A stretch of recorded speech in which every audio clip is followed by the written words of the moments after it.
Welcome and thank you for joining me for Tuesday Talks with the Minnesota Association of Realtors. My name is Chris Galler, and today you will be hearing from a number of our staff experts on issues and trends important to Minnesota Realtors. The first segment will feature Senior Vice President Linda Modlinski discussing when earnest money should be deposited in the broker's trust account when you are dealing with a short sale transaction. She will also discuss when final acceptance occurs on short sale transactions. Recently, Linda, Heidi, and I met with the Minnesota Department of Commerce to discuss a range of issues affecting our industry. One question that seems to have many answers is, when should the listing agent deposit the buyer's earnest money check? Should it be deposited after the seller signs off on the purchase agreement, but before the bank approves the short sale transaction? Or should the funds be deposited after the bank or banks have approved the short sale terms? Minnesota Association of Realtors staff and our legal hotline attorneys have answered these questions, but listen in to Linda's presentation and find out how the Minnesota Department of Commerce answered these questions. Our second segment features Vice President of Legal Affairs Heidi Petersons. Besides being an attorney, she works with our professional standards panels, conducting code of ethics violation hearings and resolving commission disputes. Heidi is also our lead staff person for the Forms Committee. This year, they are working on a form for short sale transactions. In her segment, Heidi will give you a quick overview of the reasons for having the form and what the committee is trying to accomplish. Your third presentation will be made by our Vice President of Governmental Relations, Christine Berger, and Director of Governmental Affairs, Heather Van Valkenburg. Together, our lobbying team monitor, influence, and represent Minnesota Realtors.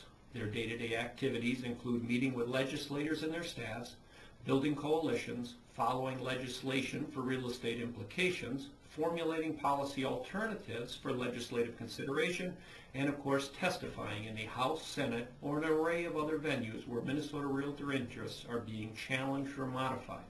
Together, they will give you a brief review of the issues they are following on your behalf at the Capitol. In February, we are sponsoring 2 education extravaganza programs touching on subjects important to Minnesota Realtors. On February 5th in Plymouth, we offer a full-day program covering short sales and legal issues unique to brokers.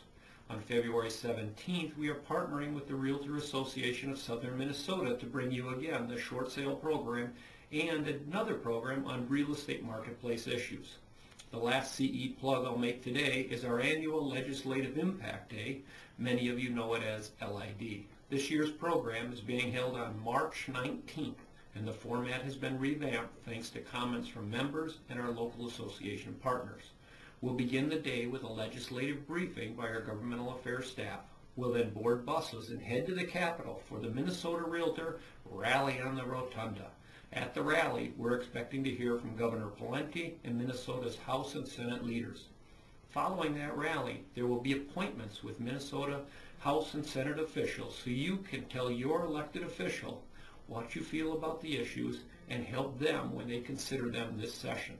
Following Realtor Day on the Hill, a reception and legislative debriefing will close out the day's activities.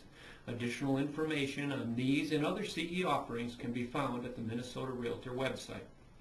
In 2009, the Minnesota Association of Realtors is pursuing more video and audio alternatives so we can get you information in a format you desire. On Tuesday, February 10th, we'll be conducting a video WebEx, which includes PowerPoint slides and is designed for your office sales meetings. Brokers or managers can sign in for the WebEx and put the presentation on a screen or monitor for sales associates to watch during their Tuesday meetings. Being respectful of your time, we'll keep the WebEx under 15 minutes so you can go on tour or cover other business issues. This concludes my portion of the program. I hope you will stay tuned to hear from Linda, Heidi, Christine, and Heather. I hope you have a great day.